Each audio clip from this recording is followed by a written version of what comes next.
Yo, what's up?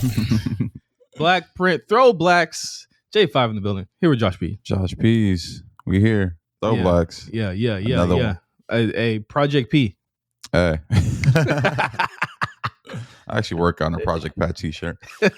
Project P. MC in the building, all the way in Florida. What's going on, MC? Another classic throwbacks on the way. Thank y'all for joining. Thank y'all for listening. People love ThrowBLKs, man, and I think they're gonna love this month's episode. Mm-hmm. We got a lot of really good support, really good comments, really good reviews for last throwbacks. That was Jeezy the Recession. Jeezy even loved it. Yeah, Jeezy even reposted it. That was surprising. Juicy J, Paul, DJ Paul. Yeah, what's up? Yeah, up. Yeah, hey, Project Pat. You got a lot of competition. Jeezy put us on the story. We were there for 24 hours. Hey, you know what I'm saying? We need to post next. Yeah, absolutely. And I mean, this is an important one for me because this is one of my favorite groups ever. And in high school, I listened to 3 6 Mafia all the time. And it was really tough kind of trying to come up with which album to do, but I couldn't think of any perfect album to do than this one. I feel like this was a lot of people's jumping off point, which is funny because they had been around for 10 years at that point. I like to consider this album 3 6 Mafia's LinkedIn page. It was just kind of like their resume of hits through the years. I mean, at least it was just the album starts off with this is what we've done. Yeah. And it's hits. And then throughout the album, they're promoting records coming out. Yeah.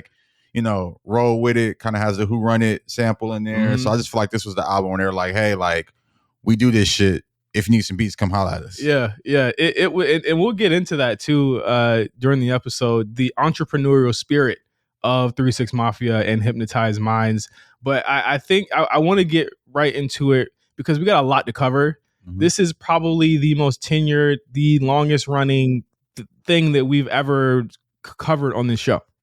Just period. They've been around since the 80s, or really had kind of started doing what they were doing in the 80s with Paul and Juice and everything going on. But I what were you guys' thoughts on 3 6 Mafia? I mean, not even just now, but maybe when we were growing up. I think that my first introduction to them was that it was 3 6, 3 6s, and it was devil music. And a lot of people came at it like that back in the day. Yeah, nah. Classic. Yeah, I never really took the devil music route. Yeah. It was always for me damn, okay, they're just out there. Yeah. They were always I don't want to liken them to the weird kid in high school, but it's those kids who are a little off, but they still from the hood, but they still do ghetto hood shit, but they're a little alternative. Yeah. Crunchy Black had the piercing over the eye. Yeah. Paul had the arm, and he would have some type of leather things going on sometimes. Yeah. They were just always a little left to center, but they made hard ass gangster music. Yeah. And my real first introduction with them was just Tear the Club Up Thugs. Mm-hmm. They in there just really, really on some wild shit. Yeah. And it was just a different type of energy for music at the time, for me at least, coming from the West Coast with that laid back sound and then being into East Coast rap. Yeah. This was this is just straight fight music. Yeah, absolutely. I think obviously in Virginia I had heard Tear the Club Up before. That had come on like the underground nighttime shows. Right.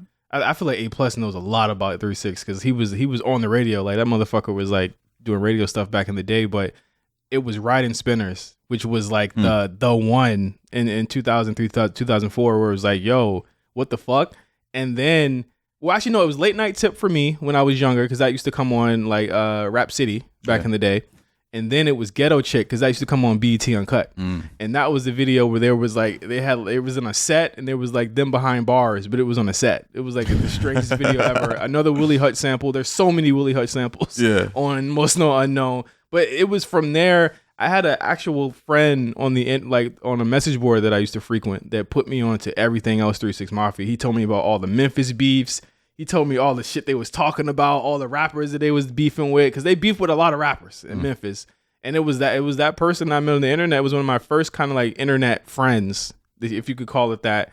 And he used to send me HCP stuff all the time. And from there, I just became such a huge fan of 3 6 Mafia. And he was an alt kid too. He was a kid that loved rock, and that was the one thing that he actually liked was 3 6 Mafia. Well, that makes sense because the music was so aggressive. Yeah. It kind of lent itself to rock fans and just so forth. Yeah. Makes a ton of sense. What about you, MC? We talked about on the earlier ThrowBLKs, the Diplomats ThrowBLKs, about how Cam and the Diplomats had such huge internet presence. I think 3-6, I think it's underrated, their internet presence at that late 90s, early 2000s type of stage. Because I know it's Diplomats. I know Ghetto Boys got a lot of huge internet presence from their song in Office Space, Damn Feels Good to Be a Gangster. That was another huge one that was on the internet. But 3-6 ended up having that same type of presence, I guess you would say, even though they weren't really played as much as I would hear them once I eventually ended up moving to the South. In the tri-state area, you didn't really hear them that crazy. But I do remember how prevalent they were as far as kids that liked listening and talking about 3-6 and Hypnotized Camp Posse before I ended up making my way to the South and actually hearing them in a much grander stage. Yeah, I think of the internet, the most that I saw was the crunchy black gif of him gangsta walking in the Riding Spinners video. I was just about to say the gif. Yeah, that gif I still use to this day. Yeah. And just seeing someone seeing that style of dance, gangsta walking, I was like, oh, that's like crip walking. Like it was just being from LA. It was like, okay, that's familiar. Yeah. And then that Riding Spinners video was just epic, period. Spinners was just such a thing. So it was like, oh, y'all niggas made a song to it. This is even bigger. One of the best videos of all time. Yeah. I think if you didn't know what the fuck these motherfuckers look like, it's that. Because like even younger than that, like the Who Run It video was the biggest thing at the time. And the Sipping on Some Scissor video was that at the time. But that was for like an older crowd. Riding Spinners was really when they kind of crossed over and was like, hey, we're gonna stop with all of the horrorcore stuff and we're gonna actually start making regular. That was a BET ass video. That shit came on BET all the fucking time. Day. Oh my god. But let's get into some of the early years of 3-6 Mafia. 3-6 Mafia was founded in 1991 when Memphis teenagers DJ Paul and Juicy J met through DJing in the city. The two had been trained in a multitude of instruments. Juicy J with his brother Pat, they learned like piano and guitar. DJ Paul with his brother Ricky, who of course is Lord Infamous, just doing learning a multitude of instruments. I think when you look at, I like when I was reading up on this, I was like, damn, like music school programs really are the best. Like, I look at these two as kind of like examples of that type of thing that they used to do back in the day, where they would put kids in music theory and stuff like that, and see what they became. And I was like, damn, like. When you listen to them, there is a musicality to what they do that isn't just kind of like making loops. Well, and I think one thing that is big in their influence is that they're from Memphis. Yeah. It's a music ass city. Right. Like, so them being from there, having all that soul, R&B, jazz around them, and them being a product of hip hop. Right. That was just a perfect mix. And, I think they're really students of the game. Just the way they kind of came at music and the samples they use. It wasn't the usual samples that hip hop producers were making at the time. Absolutely not. And because they came up around those multitude of influences, not just being from Memphis, but movies and older hip hop. One thing about 3-6 Mafia, and we'll talk about this when we get to the sample section of this whole thing, but like they pay respect to themselves a lot, but they also pay respect to the Memphis DJs and rappers that came before them. Play a Fly, Gangsta Black, all of them, Kingpin, Skinny Pimp, all of them, they pay respect to in their music, for in different ways, just like the drums, some of the vocal sample. I mean, Yeah Ho is one of the greatest vocal samples of all time. Yep. Like everyone knows what the Yeah Ho is, but they don't know where it came from, and it came from them. Yeah.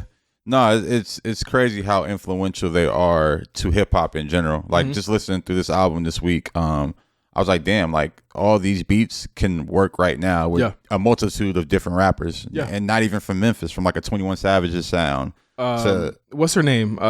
What's the girl? Glorilla. Yeah, no, I was going. I mean, all of the Memphis, Tennessee acts out right now are byproducts of 3-6 Mafia. Absolutely. It's actually crazy to like hear and see. Yeah. And I mean, they were it because the rap scene in Memphis was not developed when they were starting to do music. It was like a couple of DJs and really just them. DJs like Spanish Fly and Squeaky were creating sort of like a prototype of the Memphis sound. And I want to kind of get into the Memphis sound. Yeah. The Memphis sound is like not like the Atlanta sound. The Atlanta sound, in a way, kind of morphed into kind of like a side version of the Memphis sound after a while. I think Lil Jon really paid a lot of respect to it on the Crunk Juice album. Yeah. The Blow is definitely like a Memphis record. Miami or Atlanta took what Miami was doing with the bass music and what Memphis was doing with, I don't even know what you want to call that. Spooky, lo-fi. Muddy, almost. And I think Lil Jon did a great job of connecting those two and creating the crunk sound. But the Memphis sound is just it's huge when you look at hip hop today. I think, yesterday, we're recording this on Saturday. Friday, you had City Girls album come out, and they have a record with Juicy J on there. And you have, Meg Thee Stallion and her records with Juicy J. And it's like, it's still so prevalent and still so iconic. Yeah. It's just a sound you're like, oh shit, okay, this is it. I mean, Mac Miller was also somebody that respected the Memphis sound. And he, Juicy J was on one of his biggest records, produced on one of his biggest albums, that had come out. But the Memphis sound, we mentioned, Josh mentioned Muddy and I said lo-fi. And those two kind of go hand in hand in that sound. It's very raw, very rough. Like even back in the day, they were taking horror samples. They would sample the Psycho theme. I think 3 6 Mafia sampled the Child's Play theme before. All of that, this all fits into the ThrowBLKs October spookiness of everything. But that was how the Memphis sound was. And when you hear people talk about it, it's because the city was so, it looks like a gray city. Even when you look at like videos and stuff like that of Memphis, it always looks like it's overcast out there and really depressing. Yeah, no, it's interesting. I've been to Memphis a few times, and it's always been like high 60s, low 70s. It's perfect. Not for me. Really? We're from 80s, 70s. You know what I'm saying? Like it's a very like downtrodden but like kind of slower place to be at. Like Memphis is it's moody, to say the least. And I don't know why, and it might be because it's like a bit of a hub city. When I think of Memphis, I think of train tracks. There are a lot of train tracks out there for some reason. I don't know. It's just an interesting city, and I think the music represents it very well. Yeah. And I think, the pillars of that was what 3 6 was creating. Yeah. I mean, another thing Memphis is known for, murder. And I think that when they came up around that, you had Paul and Lord Infamous. They were called the Serial Killers. That was their first group together. They came up with several different mixes together, and of course Paul and Lord had the musical bug, but also DJ Juicy J and Project Pat had a musical bug as well. But with how small the scene was in Memphis, it was only a matter of time before Paul and Juicy kind of found each other, and the two teamed up with Lord Infamous to create the Backyard Posse. And let me tell you, 90s group names, insane. What is the Backyard Posse? I mean, they're like 90s. Like, I mean, you got to think about just collective names in general back then. And I mean, like gang names, like Crips. Yeah. And like Bloods. It's like, y'all couldn't get more creative than this. So, yeah, Backyard Posse doesn't surprise me. I think one thing that I want to highlight just about them two coming together and just the thought process was these guys were entrepreneurs early on. Like, they were absolutely like, hey, we're putting out our own tapes. We're recording it ourselves. We're selling it ourselves. We're going to the record shop. I think their own beats. Yeah, making their own beats, like just creating their own record label from scratch. And these are young guys at the time. I think it's something to be said for that. And that helped kind of develop the Memphis music scene. 'Cause it was like, okay, we don't have to go to New York or LA or even to Atlanta to go and get on. We can just put ourselves on. I think that was really influential and just like key to their success. Yeah, and the South was just such a. I mean, let's be real. Like the South kind of runs music today in a lot of ways, but back then, no, not at all. There was no presence in the South. There was no presence for the South. I remember, and I reference Pimp C's book so much because it's such a great example of what it was like to be a Southern artist at that time. They had to fly to New York every single time they wanted to meet with their label, or get a fax. And I think 3 6 when they first signed, they were independent, but they signed to Columbia, I believe, first. But they would always have to fly to New York. There was no, I think now they'll just come to you or there'll be a Zoom call or whatever. But send the email. They had to get faxes, all that stuff. These shits would be days late. Like, think about how hard that was and how easy it is now. And, where they are in the South, it just wasn't easy to get to them. So as Josh said, the entrepreneurial spirit came up where you not only had the Serial Killers with Paul and Lord Infamous, you had Juicy J doing his own thing with Pat, but you also had the three of them as the Backyard Posse. So again, it kind of follows as what they pretty much always did with a Hypnotized Camp Posse anyway, where they just have offshoots of the different groups. Yeah, just like this was a duo over here. This was like I used to always chip off Getty Green, Project Pat's album was one of my favorite albums, and it was like Future and the Tear the Club Up Thugs. Yeah, and I was like, I thought that was just 3 6 Mafia. Yeah, like what? It was so confusing, but that was dope, man. I think they were just kind of like it was the groups. Not to say they had different styles, but the albums and groups had different energies. Yeah, and when it was needed, it was a different name, and I think that was just always cool and creative. So eventually they would come up with several different mixes. Juicy J's most popular mix at the time was Chapter 5. Which included a kind of rough version of Slob on My Knob from way back then. This song, and again, one thing you learn about them is that they'll remake the same song back in the day over and over again until they got it just right. And you wouldn't hear the final version of that song until Crazy in the Last Days, the Tear the Club Up Thugs album, which I think the Backyard Posse turned into the Tear the Club Up Thugs. Yeah. It was just a lot of things going on there. But we eventually get into the 90s where things really start to pick up with the formation of 3 6 Mafia.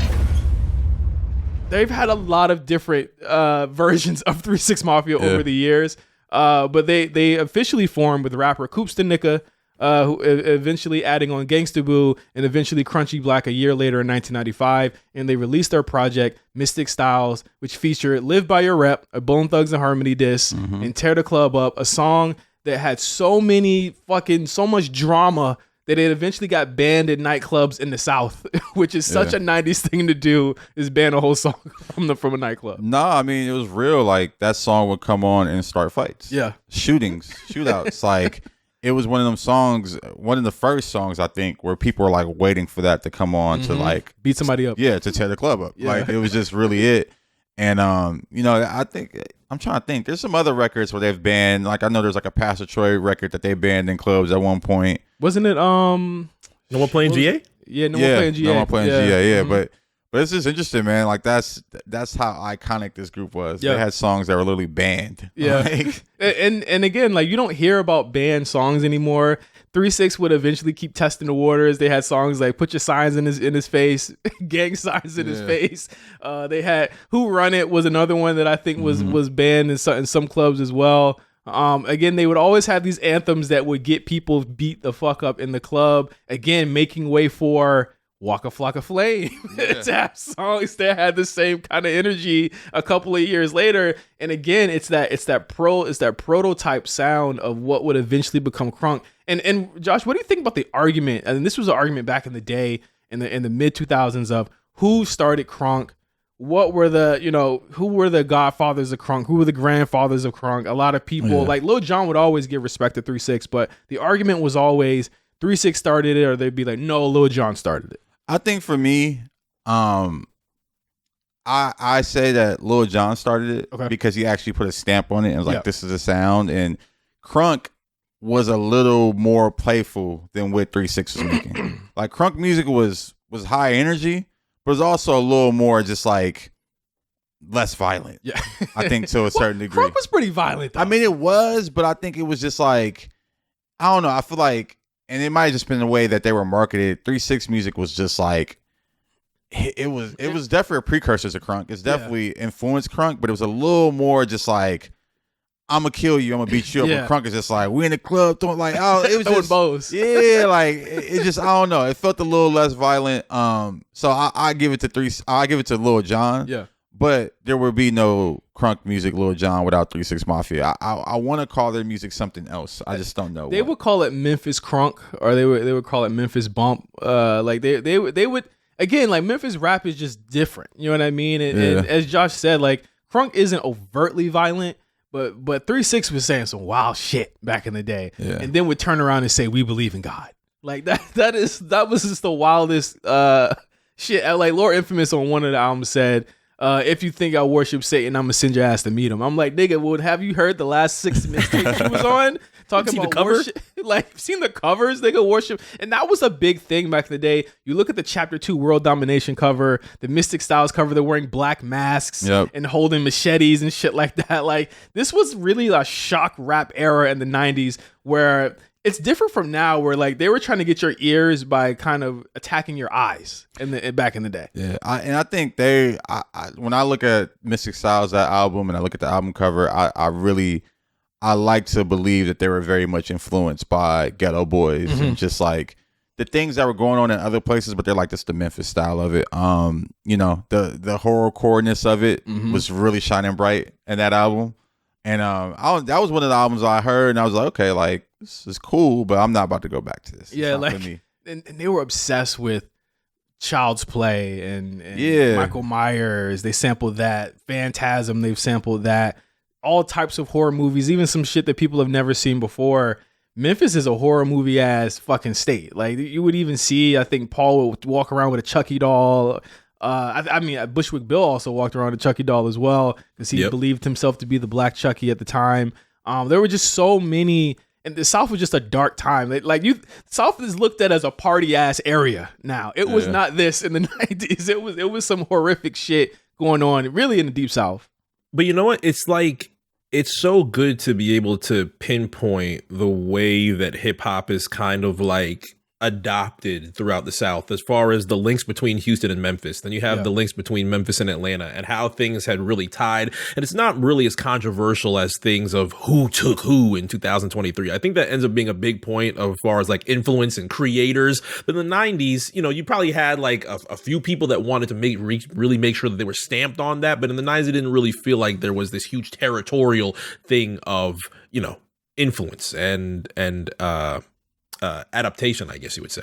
Yeah, I mean, and again, that influence carries over to today. People sample movies all the time. I think like really what 3 6 brought to the game was that fucking 808 sound. You know what I mean? And what they were able to do at that time was something that was universal and everyone loved, because when you think about the 90s, it was boom bap, it was P Diddy, R&B and rap, and then you had in the South scary music and spooky music. Like, that's literally what they came up with, and it was shit that was getting banned in the clubs. And the many members of 3 6 Mafia, of course, but I think people kind of get confused because people think that LeChat was in there. People think that like Frazier Boy was a member at one point. Yeah, no, or like Skinny Pimp. Like a lot of these people know the main 3 6 Mafia group was DJ Paul, DJ Juicy J, Crunchy Black, Lord Infamous, Coops the Nicka, and Gangsta Boo. And what's crazy about them, Gangsta Boo had a gold album. Coops the Nicka had a gold album, independent. Oh yeah. This was when independent was really fucking independent, and you know, you were really getting your money back pretty much from all of the sales of these. They would be selling these records out of the trunk of their cars. They would be putting them, you know, physically into the stores and getting that money back. An insane amount of hustle that 3 6 Mafia had at the time. Very concentrated too. If you think about these records and just like how they were distributed, it was mostly in Memphis. Yeah. You know, and then surrounding southern states. So it's just really just a testament to real hustle, real grind. You had, you know, other places having their movements. You had like Suave House having their movement, and Cash Money, of course, and No Limit. Slip and Slide. Yeah, Slip and Slide. But it's really interesting how Hypnotized Mind were the producers and the CEOs, and really pushing that movement forward. And they would be making the beats for every single song on those projects. There would be no other producers. Paul and Juicy were getting all the money from that production budget, putting it right back out, getting that money back. These dudes were millionaires before the album that we're gonna talk about today. These motherfuckers were already millionaires. Like, that is the craziest thing to think about. Like, they were already living in mansions, driving Benzes, Mercedes, all that shit. They had it already. They were big already in the South. And 3 6 would actually form their own label, Hypnotized Minds, in the mid 90s. They were previously signed to Prophet. They fell out with Prophet. They dissed them a lot throughout the 90s, but they would release albums, like dozens of albums a year. DJ Paul and Juice would have 3 different mixes a year, 3 different mixtapes a year. They would include solo projects from Project Pat, who went platinum on I believe, Land of Smackdown. DJ Paul, Juicy J, Gangsta Boo. One of my favorite, you know, albums from in the South is Inquiring Minds. Gangsta Boo, R.I.P. to her, man. We lost her literally on New Year's Day this year. Oh, shit. What a crazy loss for the community. I think a lot of rappers take from her in what she did. And so, as far as just how she came into rap, how she presented herself, the things that she rapped about. One of my favorite rappers of all time is Gangsta Boo. Like, she was just a fucking beast. Yeah, no, I mean, she's the prototype for a lot of female rappers today. And you're right, across the board, male and female, I think they kind of were influenced by her. But, you look at the landscape of female rappers from the Sexy Reds, the Glorillas, and Gloss Up, like they kind of came at the game at her angle, where it's like a hard female, still sexy to a degree, but just rapping about shit that's a little more true to life and not so much just the female raps. Yeah. She was rapping about murdering. Yeah. She said, what she say on Tongue Ring? Razor in her mouth, straight slicing your shit. I said, damn, nigga. What the fuck? Some notable releases from that time. Chapter 2, World Domination, went gold. Crazy in the Last Days, went gold. When the Smoke Clears, which featured Sipping on Some Scissor, went platinum. When the Smoke Clears is my favorite 3 6 Mafia album. That is the one that has all the hits. Yeah. It is to me an essential Southern album. In a way where you kind of understand where 3 6 is coming from. They fucking sample Creep Show, the horror movie, and that shit. The Crunchy Black has Where the Cheese At, his solo record. Yep. Yeah, I rob. Yeah, I steal. Yeah, I put your body in a field. I mean, hey, that is his LinkedIn. All of his jobs in one. I rob, I steal, I put your body in the field. But we get to a really turbulent time with 3 6 Mafia, where we get into the early 2000s, and there are a lot of issues that come up around kind of the group as they get bigger and as they get more notable in hip hop. In 2003, they released to that point their most successful mainstream album to date, with the Unbreakables, which featured, big name artists. Lil Flip was on there. Yep. Josie Scott from Saliva was on there again, bringing in that rock feel as well. Saliva. Hey, Saliva was big, bro. Crazy name. But that's the funny thing about them being alternative and just like left to center. I think When the Smoke Clears had Insane Clown Posse on it too. So it's like they were always like fringe rappers to a certain degree, or they leaned into that fringe shit. And yeah, that was just one of them random features that just made sense. Like they was fucking with juggalos, man. I definitely were. They probably did one of them Juggalo Fest. I think they probably did. Yeah, they more than likely did. And you look at the Unbreakables. You talk about alt. Lord Infamous. I even mentioned this at first. This remember he had the pin through his nose. Yeah. Like that was the wildest shit ever. When I first saw the Unbreakable show, I was like, what? What is these niggas? Hey, what type of shit is they on, bro? Like they again, the Crunchy Black eyebrow piercing was iconic, because it was like, nigga, you look like these roughest nigga on earth, but you still got your eyebrow pierced, bro. Crazy. Like that shit is crazy, bro. But the project for the Unbreakables kind of ditched a lot of that horrorcore sound, kind of fully coming into the crunk of what was popular at the time. Of course, at that point, Paul and Juice were fucking with Atlanta artists. They were working with Lil Jon at that point. They were talking and mingling with a lot with like Pastor Troy's and stuff like that. Like they were really in the South, and they were getting that respect. They were 10 years in the game at this point. You know what I mean? So they were at that point elder statesmen in hip hop and in Southern hip hop at that point. As Southern hip hop starts to take off, you got them, you got UGK, you got 8Ball and MJG. It's almost like they're starting to get their second win at this point, right? Yeah, no, definitely. It's funny to think that this is their second win, but yeah, they were definitely starting to figure it out. I liked a lot. One thing that was interesting to me was the rise of 3 6 Mafia and the rise of Houston rap. Yes. That was kind of like simultaneous, and they leaned into that a lot. The album we're talking about today had Paul Wall on it twice. Mike Jones had a record on there. So they were definitely they were supplying the sound bed for a lot of Southern movements at the time. And it's just interesting to see that, like, it's not even interesting, it's just you could tell that the South already respected them. Yeah. So it was like, oh shit, we going to DJ Paul and Juicy J for beats. We already know what they're about. We already know what they've established. Yeah. And I mean, even as we say they're getting a second win, the wheels are starting to come off of the fucking car for 3 6 Mafia at this point. However, in 2004, the makeup of the group had actually changed several times, whether through it was members leaving, LeChat left. They dissed her. Yeah, they dissed her on that album. They dissed her on Unbreakables. Her and Gangsta Boo, I think. Yeah, they dissed them both.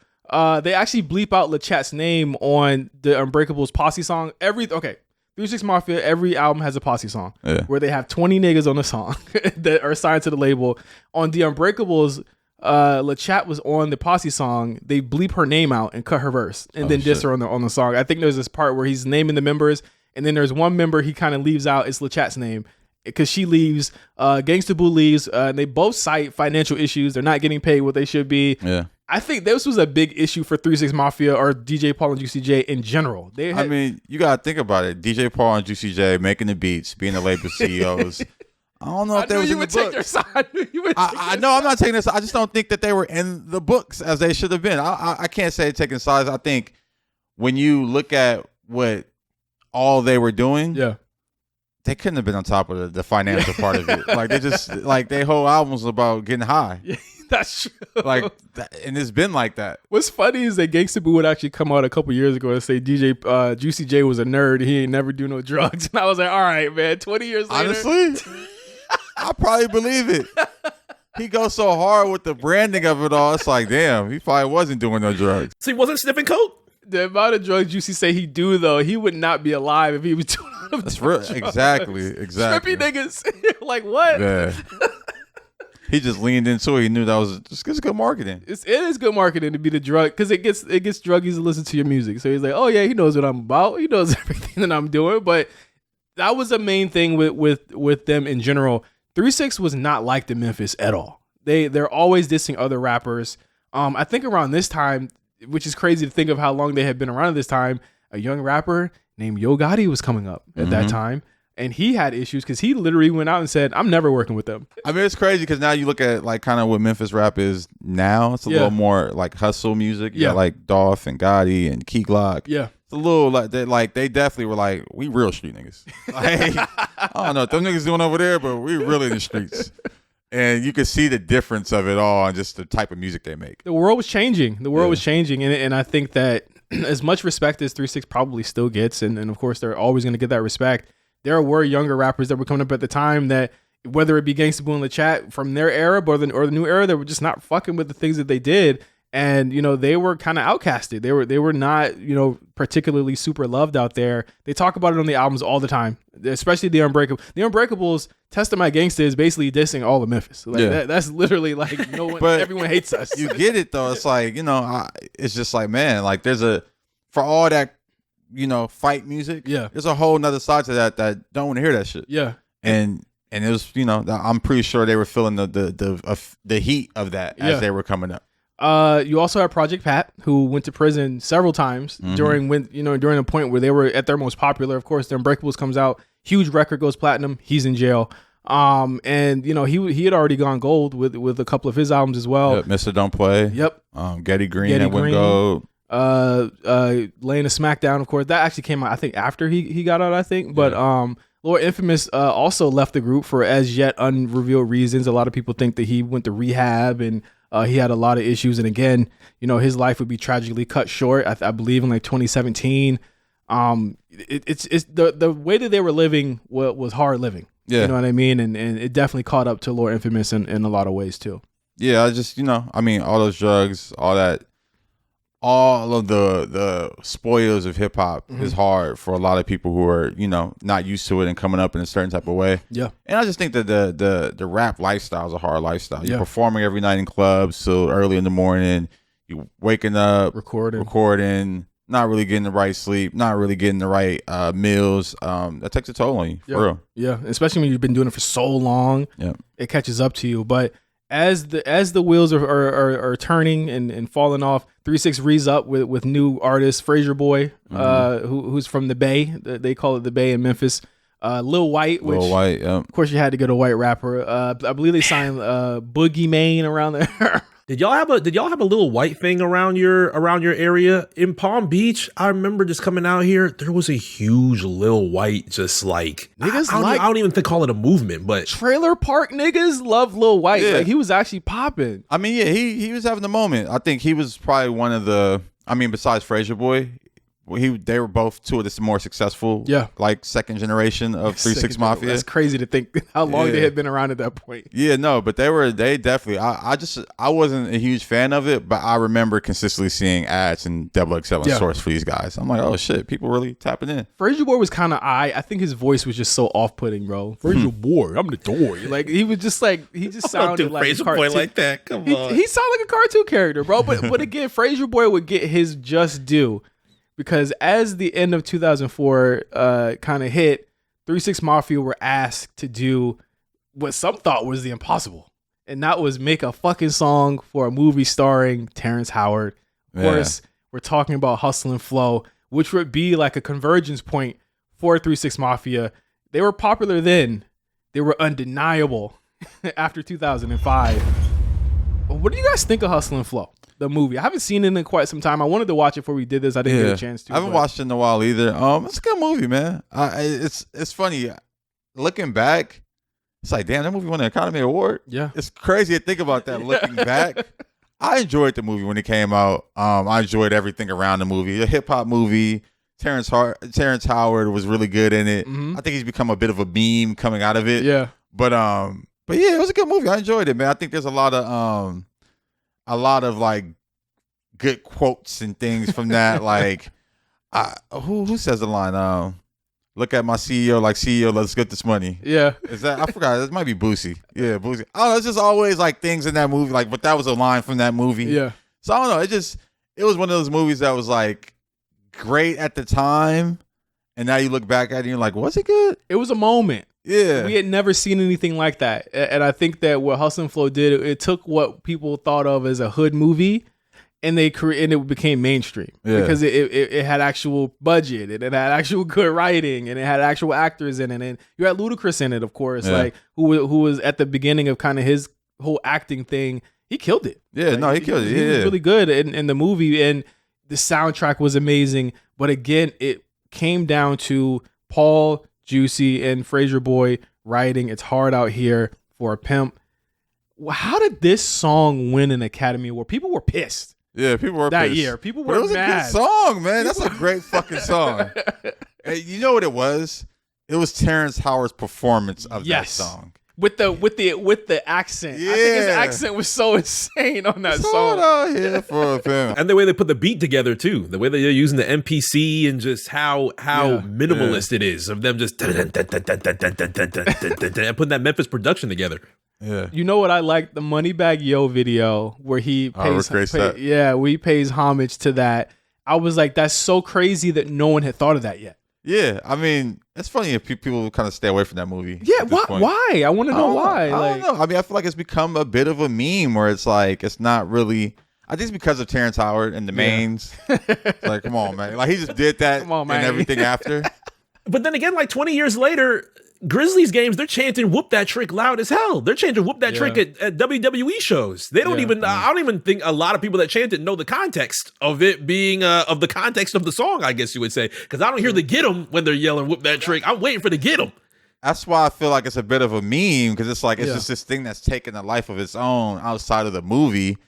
And it's bigger than the movie in this and this day and age. Yeah, and for people that don't know what Hustle and Flow is, because a lot of people when they listen to, I always tell people listen to ThrowBLKs because we're gonna give you the history before we get an album. And I think if you don't know what Hustle and Flow is, it's about Terrence Howard, who plays kind of like a down on his luck pimp. He's only got 2 hoes, and he loves them both. I believe Taryn Manning plays one of them. Yes. Then he formulates this own kind of production duo and all of this stuff. He creates his own beats and he says he wants to become a rapper, and it's really the story of that. Like, it has I forgot the ending. He gets arrested right at the end because he beats up the skinny not skinny pimp. It was Skinny Black or some shit like that. Was Ludacris's.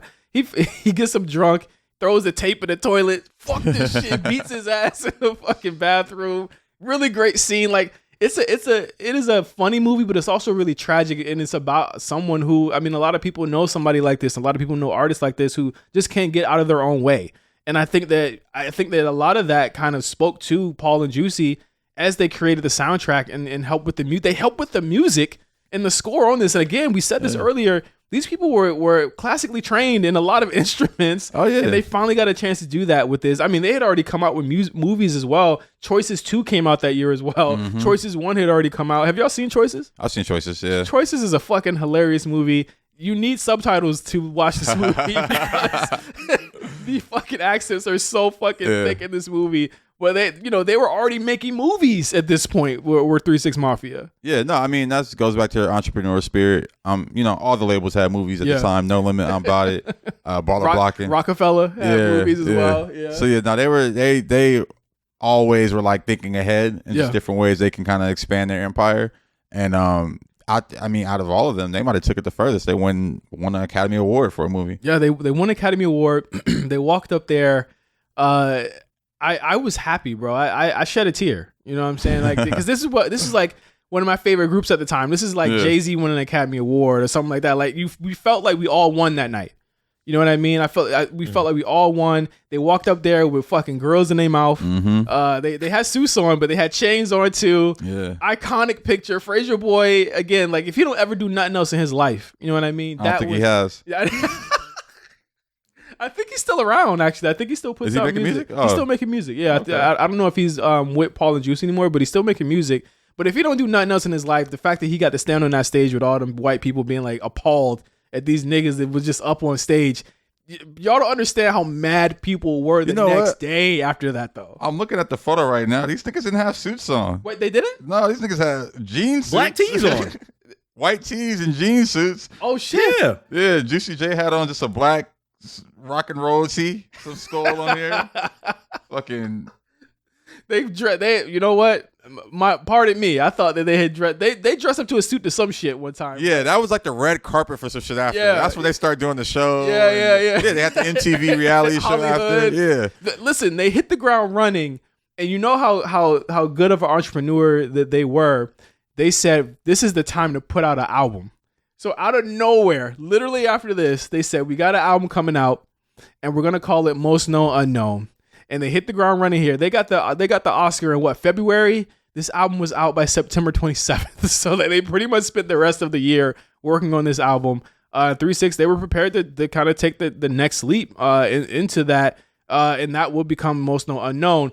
Now, a different makeup of this, and this is why the album has so many features on it, because there's only 3 members of the group at this point, is Paul, Juicy, and Crunchy Black, which is like, that's like, a depleted lineup. Like one and a half rappers. It's like Paul, and then it's Juicy and Crunch put together. Because at this time, who would we consider kind of the best rappers in the group? I think Gangsta Boo definitely. Lord Infamous was up there. It was like Lord Infamous, Gangsta Boo, and Paul. Then Paul Wall. Then you had, I guess, Country Black. Then Juicy J. Yeah, Juice was not what he was in the 2010s. I mean, even when he got to the 2010s, it was like, but he was just a good chanter and like good energy on the track. I love that Juice would always put the stomp sound effects under his raps. I mean, he had the height. That was my thing with him. He produced his raps so well. Yeah. It was just little shit going on behind his raps, his ad-libs, and everything made sense. Yeah. The stomps, the ho, all of that stuff. His verses was cinematic, whereas everyone was kind of trying to be lyrical miracles. Like Juicy J was like, nah, I'm just be fucking a gimmick every time. I don't even know if it's lyrical miracle. When I think about, especially this album in particular, Most Unknown Unknowns, I'm like, this is a rap group where Bernie Mac would have fit right in. Like, I think like just the type of raps, just the shit they saying, like the songs. I'm like, oh, Bernie Mac could have been in this group rapping. Great fucking choruses throughout the whole album. I beat the black off your ass. That's literally a Bernie Mac joke. Like, oh god. So yeah, I think like when I listen to this album, I'm like, oh shit, like this is definitely. And that's what they were. They were very much comical on who they were and how they made music. So it's like I absolutely believe there's watching Comic View and Kings of Comedy and being like, oh, we about to cut that. Like we about to do some shit real quick. Because I mean, they always watching movies. I mean, that's clear from like things they sample, all the things they do. But let's jump into 3-6 Mafia, Most Known Unknowns. I was a freshman in college when this came out. It was my first month there. Damn. And this was me in the dorms being like, yo, I'm about to run this album all fucking year, because I mean we were literally months away from Carter 2, which I think is probably my most played album in college, just top to bottom was Carter 2. But we start off with most unknown hits, the most unknown hits. DJ Paul kind of comes on there, and again, these are for people who haven't heard them. I think this album to me is a great album. By the way, it's not my favorite 3-6 Mafia album, but I think that as far as their mainstream stuff, it is the best album that they've done, because anything after this, I just don't even count it. It's literally like I don't count the last 2 Walk. No, we're not counting the last 2 Walk. Absolutely. Outside of the record they had with UGK, that's it. Yeah, I'm like, that's some shit after the fact, but I hear you. That to me, as far as albums go, that was it for this. Is like the last 6 Mafia album to me. proper because they would keep losing members. Crunchy Black isn't even on the fucking next album. Yeah. But they introduce you to what 3 6 Mafia is. They play under like a spooky, like they're still kind of paying homage to the spooky shit. Mm-hmm. They have like a spooky instrumental. They play Where's the Bud? They play Slob on My Knob. They play Tear the Club Up. They play Who Run It. They play Play It While You Hatin'. I believe that's one of my favorite songs. We didn't even talk about Play It While You Hatin'. That shit was hard. I'm about to say, can you sing this word? I feel like I can sing this intro just off memory. Of how 10 out of 10. Where is the bud? Where is the bud? Slap on my knob, like court on the car. Tell the club up. Tell the club up. Push them up. Turn up. Push them up. And then the beat starts getting higher. Bro, the intro to this shit is hard, especially if you was a fan. You remember all of these moments. Exactly, and you're singing them. That's why I call this album LinkedIn, 3 6 Mafia. Dog, sipping on some scissor. When I say weak ass, you say bitch. Tongue ring, it's my baby mama. Baby mama, I'm on child support. Two-way free. Two-way free. I say bitch. Okay, get the fuck out my face. Won't really as big of a hit as the rest. That was a stretch. It just felt good there.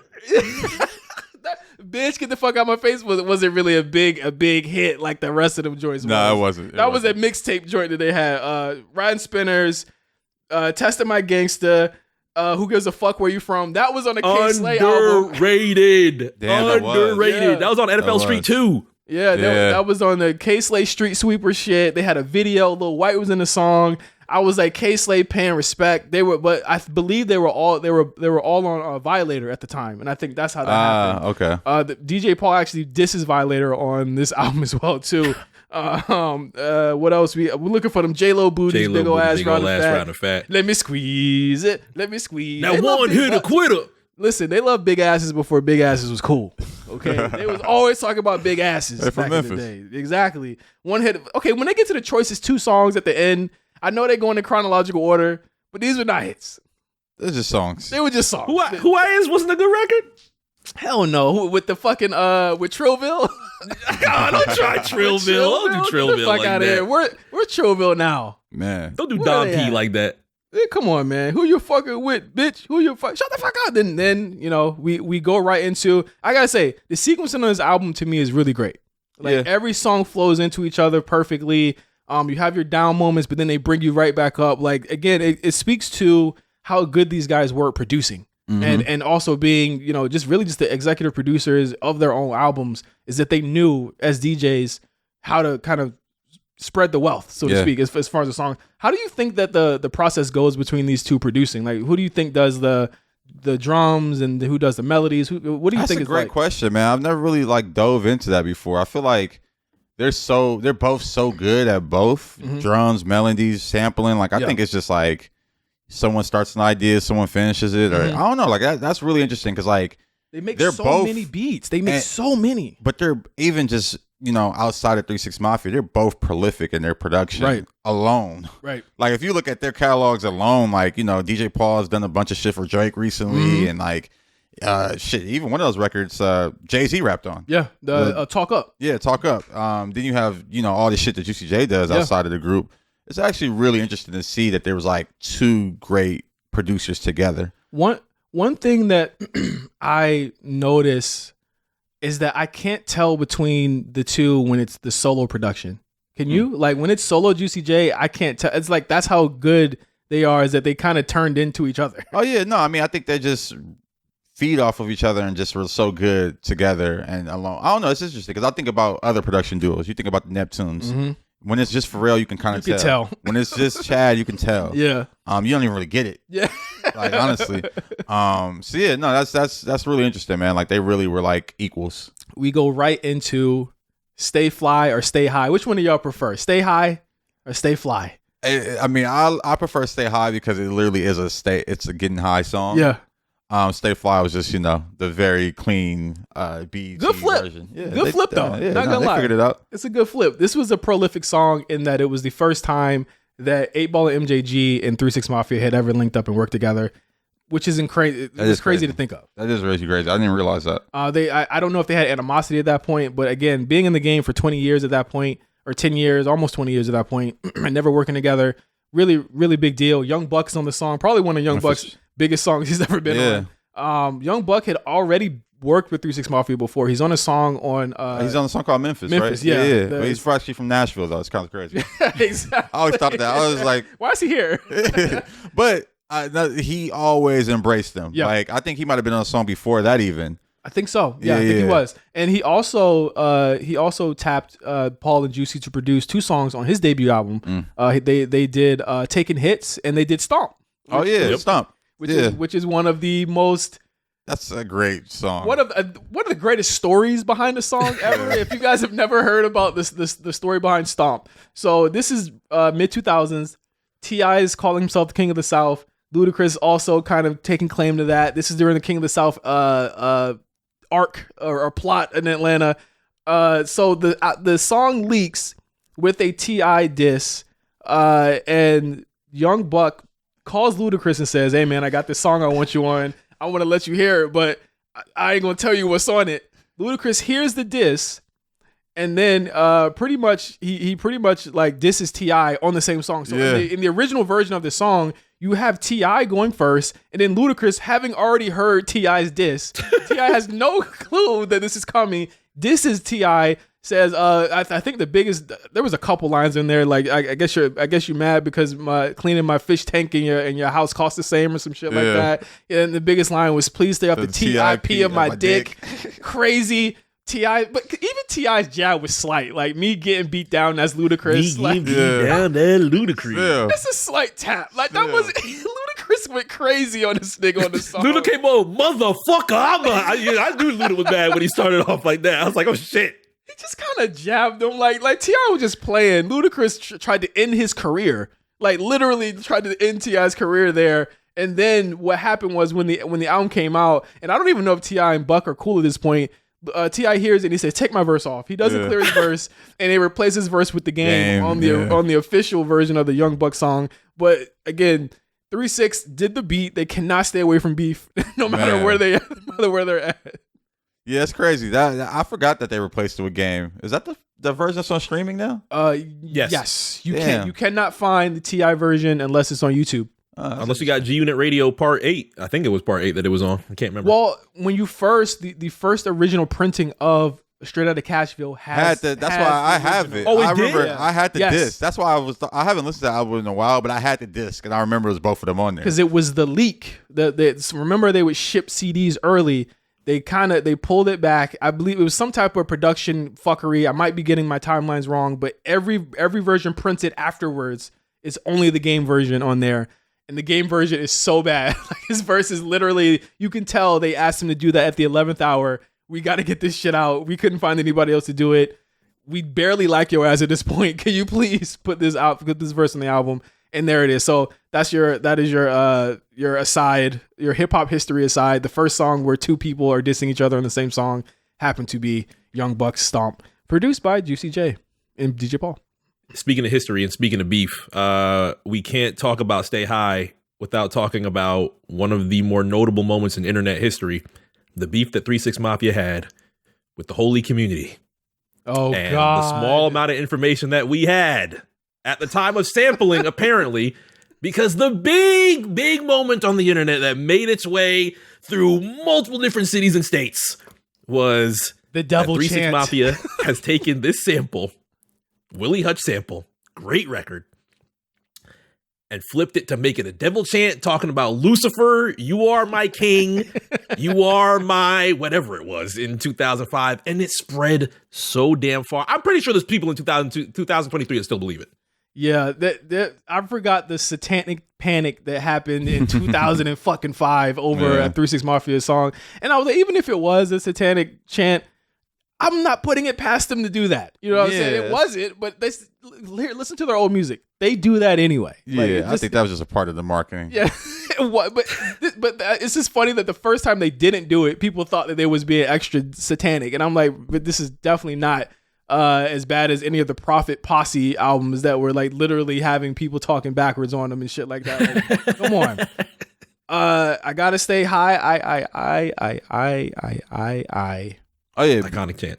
Before we leave that too, iconic shirt. Yes, The skull shirt glow in the dark. Yeah, that's that shirt lives on further than I think the video. Supreme redid this shirt, I want to say 3.5 years ago, 4 years ago. It had a whole capsule collection with the jacket, the shirt, all of that stuff. Yep. Iconic. I mean, where did Juicy J find this shirt? I believe he said he found it in the gas station. Yeah, it's like a gas station shirt. And it's funny because it's big in pop culture. Like, what was that rap movie with the little white girl a few years ago? Oh, Spring Breakers. No, not Spring Breakers. It's another one. Damn, y'all. A few years ago? It's probably 2017. White girl rapper. White girl rapper. Oh, wow. And it was a movie. Yeah. Who was it? Who was the actress? I forget. She's not even really popular. She was like, it was like a big film festival movie. Oh, I don't remember that one. Oh, I know what you're talking about. I don't remember the name though. Patty Cakes. Patty Cakes. We were in Kashmir. Yeah, and I saw it. They pitched that to us, and we were like, we're not trying to watch Patty. Because like niggas was mad in the office about Patty Cakes. I went and saw it, and I was like, this is terrible. But that she wore the shirt in there is big in the movie. So I'll just think about how that shirt lives on beyond Juicy J. I'm about to say, I thought you were talking about Krayshawn and V Nasty. I was like, they had a movie? I wouldn't put it past them to wear that shirt. I think one of Juicy J's best verses here, by the way. They call me the Juicy, you know I'm a stunt. Riding the car with a bump in the truck. Tuck them in my lap, you know it's a bump. That's hard. Definitely. DJ Paul, greenest line. DJ Paul is the dog one you do not trust. You leave your greener around me, nigga, your green gonna get lit up. All right, nigga, well, you'll never hang out with me ever again. Like, what? Why'd you put that on here? If you leave your girl, around me. If she bad, she's gonna get stuck. Come on, bro. I can't even leave you around my girl. I'd be funny, and this is just a testament to their lyricism. This is what all their music is about. Smoking your weed, fucking your girl. It's actually really hilarious. Then you have, I mean, again, iconic verse, iconic song. This song, I don't think it hit #1 on Billboard, but I know it hit #1 on hip hop charts. Went platinum, all that. Mm-hmm. This is one of their best songs ever. I mean, it's not the prototypical 3 6 Mafia song. I would say it's probably their most mainstream song they've ever done. But they knew the moment, to me, and when they made this song, they understood the moment, and they got people like 8Ball and MJG and Young Buck, some of their biggest placements, highest placements at the time. Yeah. And maybe not Buck, because he did Stunt 101, which I'm sure was really popular, but just a crazy song. Like, and the beat, I think that's one thing that I really love about this is the production of this song. It's not the typical 3 6 kind of production. Yeah. I mean, it is in the sense if you know there's discography, but it's not like super high energy crunk. Right. It's like it's down. Yeah. It's like some rider music damn near. Yeah. It hit #3 on the rap charts, 13 on the Hot 100. Which is crazy. Probably one of, I mean, not their biggest record. Obviously, they won a Grammy or Oscar for one, but definitely up there. So we go to the next song. Let me chirp these fools. Come on, man. The chirp. Just start it off from there. Just cut it off from there. As soon as you hear "Let me chirp these fools," just cut it off, man. Let me chirp these fools. Listen, this is an unpopular opinion. I thought French Montana's remake of this was actually pretty good. Damn, I don't remember that. 50s, 100s, 50s, 20s, 50s, 100s. It's actually pretty good. I gotta go back. It was off that one album that he put out as a tax write-off a long time ago. Yeah, like during COVID and shit. Yeah, during COVID. It was actually pretty good. It has Juicy on it. And Juicy has a really good verse on it. Juice got weed, Juice got pills, Juice got that work on the corner cutting deals. Juice know you haters out here snitching ain't for real, so Juice got some gang niggas down for the kills. Of course, we also have the line here, a player drinking makers, marker. Cranberry vodka. Wearing a mink coat that's furry as Chewbacca. I saw your main girl and the player had to stop her. Her name was a Silk, but her face was a shocker. Cut the album. Cut the album off at that point. I mean, that might be the only rap song ever that references Maker's Marker. Maker's Marker. Yeah. Is that bad liquor? It's just some, what is it, like whiskey? Yeah, it's like, is it whiskey? I don't know. I don't drinking Maker's Mark. I'm not going to the bar and getting Maker's Mark. That's like some shit. That's no one drinks that. Then you have Project Pat, fresh out of prison, by the way. I forgot to mention this. Project Pat had just got out when his album came out, so they had managed to squeeze him into the album last minute. He's also on the Stay Fly remix. We'll talk about that a little bit later as well. If you boys got beef, we can roll with it. In the club or the street, we can go with it. It don't make me none. Blow for blow with it. Crack his head with a gun. I'm a show split it. I'm a show split it. Bro, if you not from the South, you're like, what the fuck did he just say? it's so coded. A lot of this album is still really coded in Southern like slang, which I appreciate because at how big they were on the mainstream, they're still talking like, you know, Memphis niggas. Like they're still keeping it real, and I respect that about this album a lot, especially on this song. Yeah. No, I think, you know, they always stayed authentic to who they were. Yeah. And I think, you know, for them especially, it's just hard to stray away from that. Like, this album was definitely the more mainstream album of their bunch, but it was still very much Memphis 3-6 shit. Yeah, for sure. DJ Paul, he's trying to be a lyrical miracle in this whole album. And you think so? I'm gonna tell you, like, I'm gonna tell you right now, like, I don't think I like it as much. I would have liked it if him just to take it down. I feel like he knew the moment too, but he was like, I want to show these niggas that I've been rapping for a while. And I was like, you weren't really known for that, bro. Like, you was good, but she wasn't like Lord. You know what I mean? Like, Lord was kind of the one. These hydro shock bullets mushroom in your brain. In your brain. I'm like, That'll put an image in. I'm like what? The 357 titanium Smith & West. Supposed to be deep as hell and prepared to bust. Come on, man. The best verse on here is Crunchy Black. I'm gonna keep it real. I'm gonna say this for a lot of the songs. No, Crunchy Black had he had the best verse on a lot of this shit. Yeah, he did. Yeah. He did. My hood is real, nigga. My hood is fake. My hood is home, nigga. Everything straight. My hood will rob you with masks on their face. My hood would do it to put food on their plate. My hood, they tame dog, they want to jump food. My hood, they hang together, they all jump you. And if you don't believe me, then come to my hood and you will see that it ain't all good. Ain't all good. If your boys got beef. And you know what's a big theme about this song, especially this song compared as well as the rest of the album? Car test, whip test, Hall of Fame. Get ready to shatter your windows if you are going to play this in the car for the first time. Next song, Don't Violate. Yep. Your fucking, bruh, your speakers is jumping out the fucking trunk, bruh. How many talk that shit? 3-6. 3-6 being self-referential to themselves. Like, they do this all throughout the album. I mean, even Roll With It has the Who Run It sample. Yeah. Like, that to me is my favorite part because it's like, yo, they managed to find another home for the Who Run It part. And that's why I asked earlier, who picks the parts where it's like, okay, let's put Who Run It right here. Like, it takes some devious minds to be like, let's take this instrumental from Bring it back. Exactly, from 2000 and put it into this song. Like, it's crazy how they do this. Don't Violate features Frasier Boy. Not my favorite. Listen, I'm probably putting Lil White over Frasier Boy. Ooh. Hey man, I don't know if I'm doing Lil White doesn't. I mean, that's kind of disrespectful. Y'all that wasn't fucking with I Got That Drink. I Got That Drink was pretty huge to me. That's what I was about to say. Frasier Boy has some shit. I like Water. I Got That Drink. But as far as albums, man, I feel like Lil White probably got him. You wasn't fuck with the Me Being Me cover. Him passing a piece of himself. Yeah. And then he pointed the gun at himself. He like this. Iconic. That's an iconic cover. Me being me is so crazy. Very iconic cover. Oh, hey, when we do this, you got to we make a clip of this. You got to put it on the screen. The Me Being Me cover. Like, hilarious. He wearing like an orange, like, is it like a Marlins like jersey with a hat? That was another big thing too. Niggas would wear the full team fit back in the day. Oh yeah. They wear the 49ers hat, 49ers jersey, 49ers pants. Like, you got to be full like team down, bro. So DJ Paul talking about people. Now niggas, man, they try to copy the 3-6, but they too sloppy. Stop trying to be lyrical miracle, brother. This DJ Paul to me is trying too hard in his album. Like, I love. He's got to make up. There used to be 9 niggas on the album. There's 3 now. What did you feel about Frasier Boy's verse on this?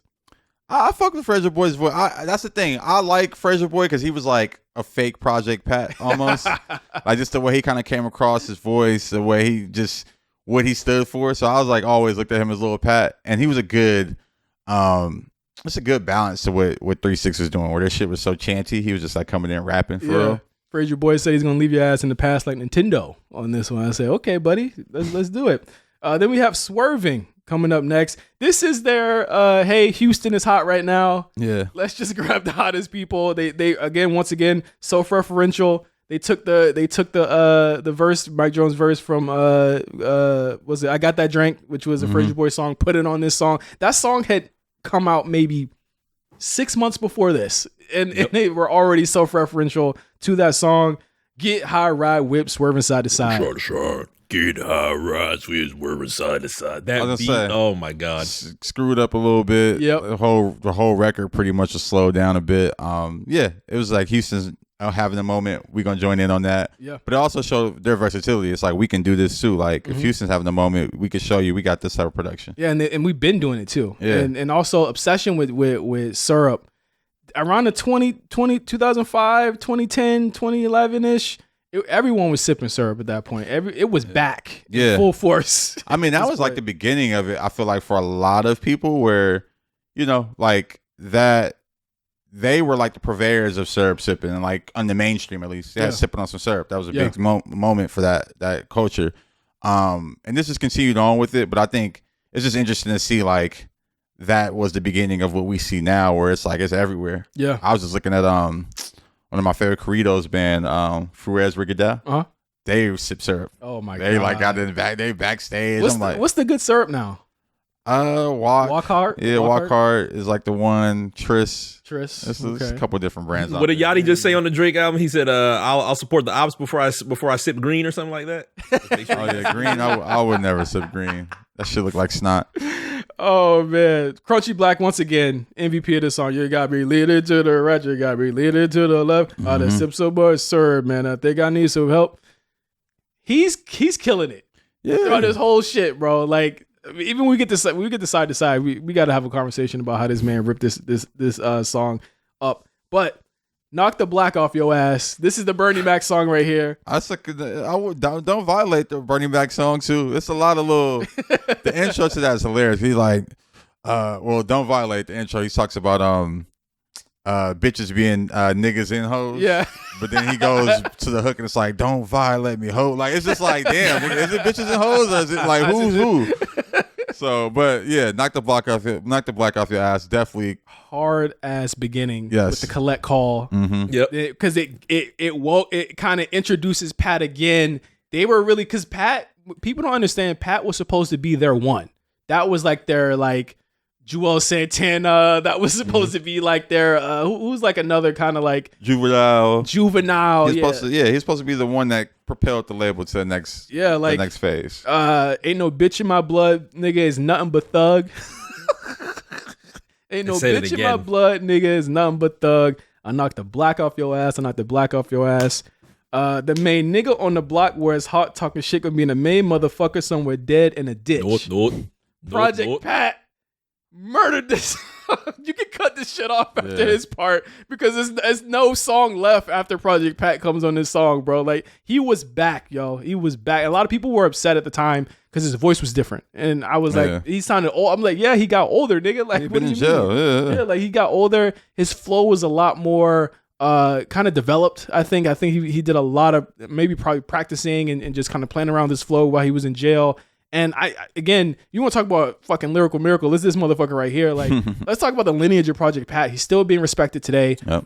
Offset respects the shit out of this guy. That fan song on the new album, he pretty much takes Project Pat's one of Project Pat's songs from Giddy Green and remakes it. Yep. On fan. I'm like, yo, that's real respect right there. Yeah, no, I mean, Project Pat, one of the first rap styles to come out of the South and be respected and replicated by other regions and other people. Always just unique in the way he rapped, and I think it's something that's never left the rap lexicon at this point. What do you think about the Migos? I mean, staying on Offset, Migos, a lot of people attributed that they stole their flow from 3-6. Oh, absolutely. I mean, that double time, triple time flow that they do is absolutely a 3-6 flow. They brought it back over more current beats. And, that's why people refer to it as a Migos flow. And you see like Drake and other people being influenced by it and taking it. But yeah, Migos definitely lend a lot of their just style to 3-6 Mafia. You also have Drake Knife Talk, which is kind of like the most recent part. He actually had Project Pat in the video, which I thought was dope. But Drake has like ties in Memphis, so I could see him obviously paying respect to that. But Project Pat, I think one of our most underrated, like not only just lyricists but artists, just in the game. Like I think that I'm still upset that he never really got a chance, and I think jail really hindered that for him. Because Chicken Head is one of my favorite fucking songs of all time. That is a prototypical 90s 2000s classic. Yeah, what I mean? Absolutely. And I look at like a guy like 21 Savage. His whole career is kind of built off of Project Pat, Memphis sound, just that whole darkness of it all, but still being rap acceptable. I think he does that really well. But yeah, if you look at 21 throughout his whole career, it's really just some like dark Memphis shit. Mm-hmm. You bring up 21 too. His ties of how he was influenced by Gucci. Gucci has said numerous times for him it's been Master P and it's been Project Pat. As far as those that have influenced him to rap. So the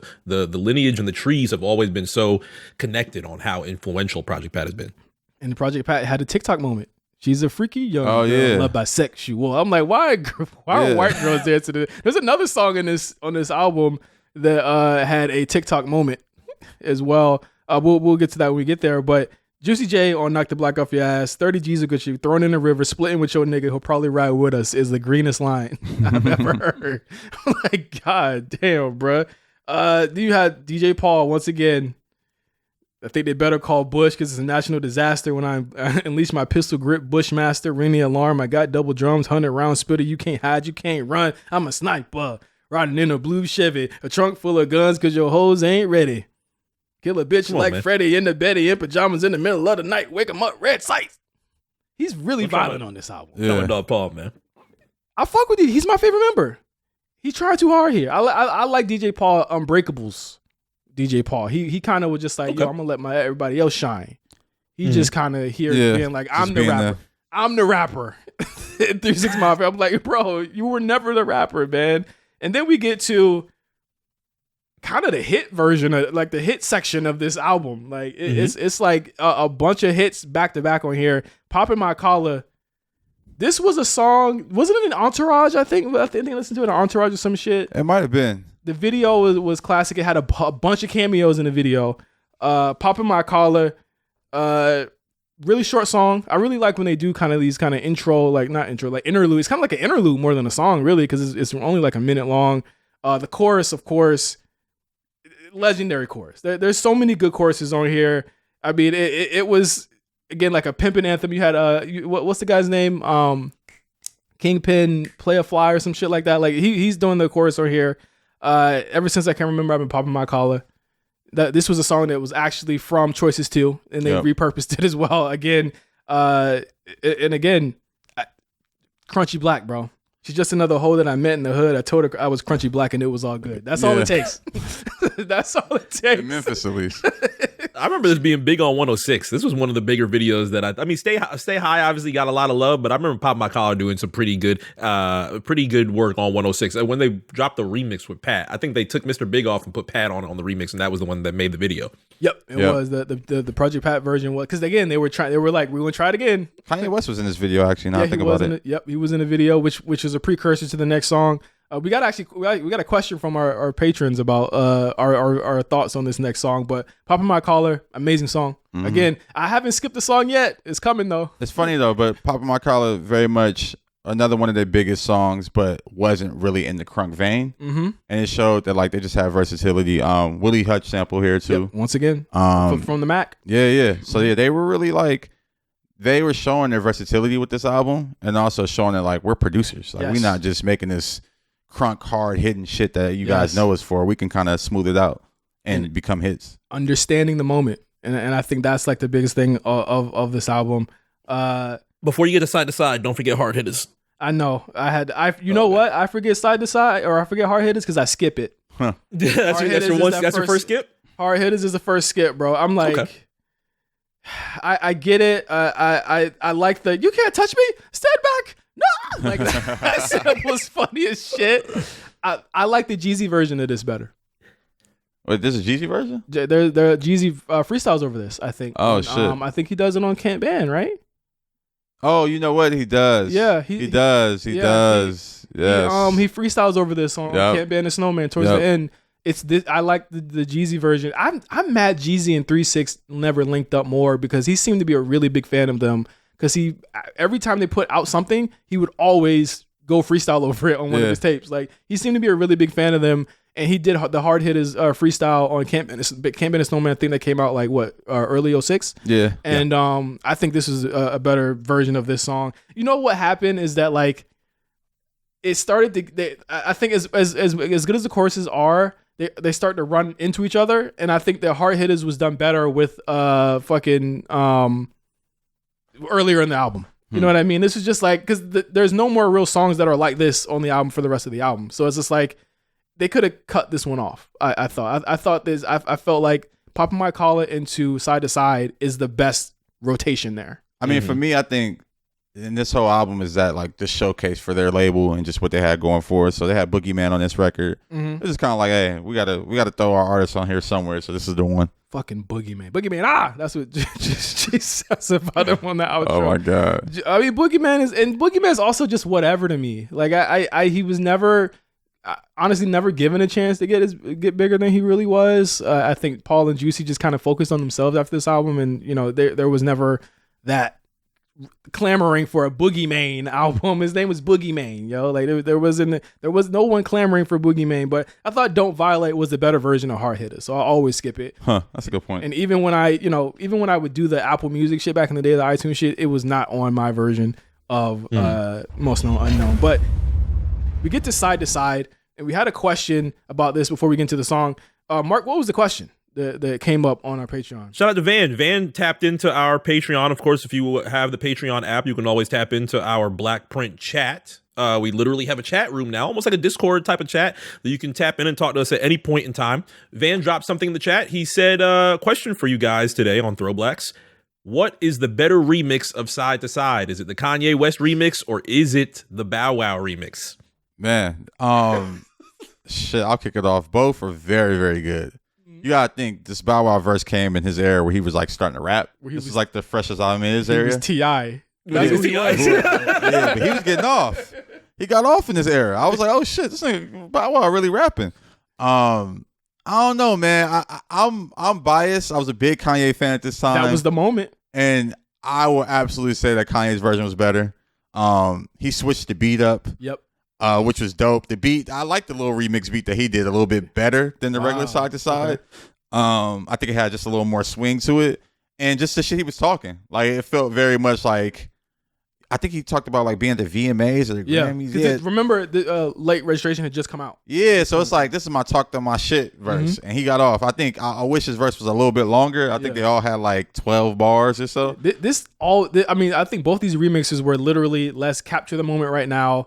11th hour verses. Like we need these verses right now because they came out with a special edition of the album. They came out like a couple weeks after, but Kanye's verse is probably better to me too. Yeah. Is probably I think the video had just Bow Wow, right? Yeah, the video was Bow Wow. The video was just Bow Wow because I guess Kanye couldn't make it to the shoot, but it's always cool that Kanye actually did it in general from where he was at that time. He was the biggest artist in the world at that time. Yeah. Now, did Kanye and 3 6 have another song together? No, I don't think they did. Okay. I don't think they did. No. I think Kanye just kind of paid homage to, of course, Houston, paid homage to Memphis there. I think everyone at that point in the industry was just showing 3 6 and giving them their flowers. And you see that on this album, and you see that on the rollout, and you see that on the promotion of this album and how so many people kind of showed up for them. Like, Kanye didn't have to do this. Like, he was surging at this point. This was only a month after Late Registration, and he was still doing stuff with 3 6 Mafia. So really, really cool moment for them too. Side to Side is a dance song for my niggas in the club that don't dance, just be in the back, arms folded, blood in mouth, cap pulled down, just scoping everything. It's funny watching you haters. The intro is funny, and then having Kanye West come on it. It's like, you ain't really that. It ain't Bow Wow. Both of them. It's like, this ain't the song y'all should be on. Y'all should have been on Stay Fly or Poppin' My Collar. Video was dope. Video had Stevie Williams in it. Because it was, this is the GGK era. Yeah. Wow. Really dope video. Like, again, showing love to just a bunch of people that was Fringe, really doing subculture, alternative rap. Exactly. That's what it was. Yeah. It was a dope video.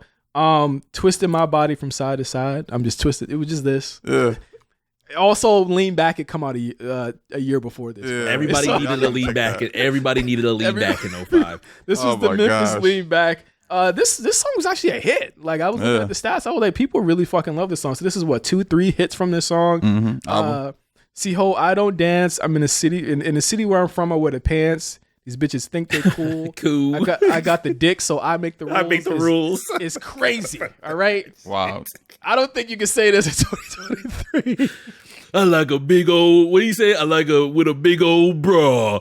She loves sucking up I'm not gonna finish that line. I don't even finish that line. That's why I'm surprised y'all didn't pick Bow Wow. He came in there, walk up in the club and ask these hoes what they hitting for. You know I got the stacks on deck. If I hate to get itching, I'ma do them. That's that. Yeah, he got off. T.I. flow. He got off on this. I think Jaquan might have wrote that verse. No, Jaquan. He wrote the verse for Fresh and Mazit, or he wrote the hook. No, well, he wrote the hook. T.I. wrote the verse. Oh, okay. Yeah, T.I. was. Listen, the T.I. folder was full of Bow Wow hits, all right? And he gave him a whole lot of hits. I actually thought Juicy J, if we're not counting the remixes, I thought Juicy J had the best verse on here.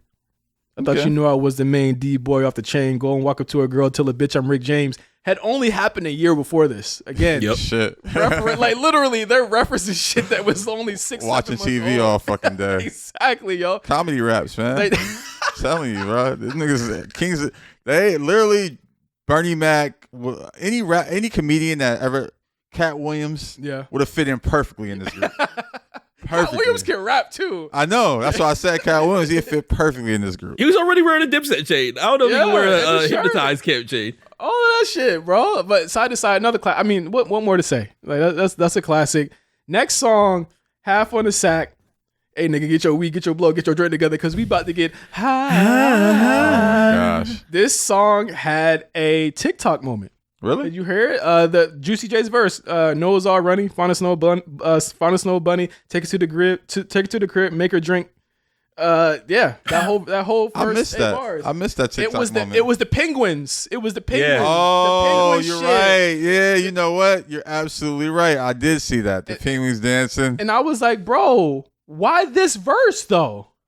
It would be old ladies, flight attendants doing it with the make her drink cummy. I seen that. Like, maybe 3-6 Mafia wild on tour, whipping these niggas and fucking these, and they hitting the dance. I'm like, this is a kind of a crazy verse to dance to, but I'll let y'all rock. But why this song with this moment? Like, who thought of it? And again, it goes back to what we said. This being their most mainstream song, people could go back and be like, yo, I remember that old 3-6 album from 2005? Yeah. Damn, what happened to them niggas? Like, this is their mainstream moment, and it had a TikTok moment. And I was like literally scratching because again, Most Known Unknown is not the first 3-6 album I think of when I think of like their best, but it is, a really great album.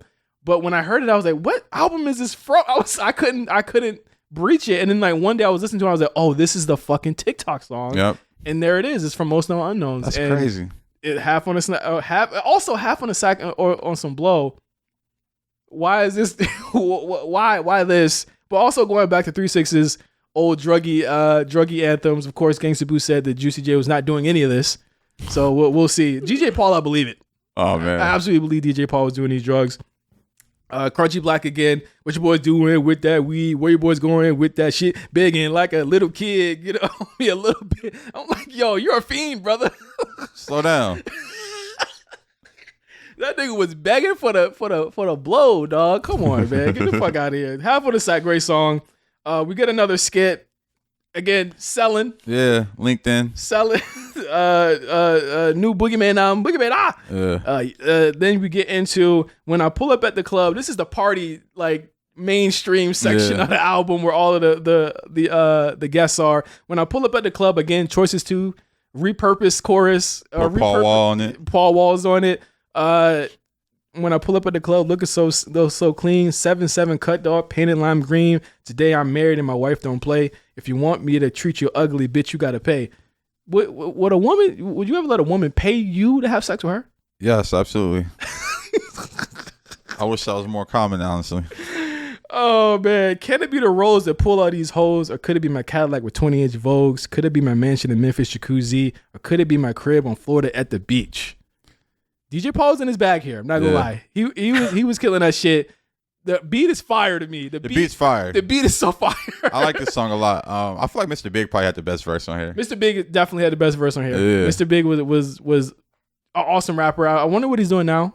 He was. I don't think they signed him. I just think that he was kind of just tangentially next to part of the clique. Yeah, part of the clique. But I used to have. I always wonder why my girls have fits when I walk up in the mall. They be looking at me pissed. Maybe because I'm a ball riding 8 or 9 whips, and my name is UCJ, and I ain't paying no bitch.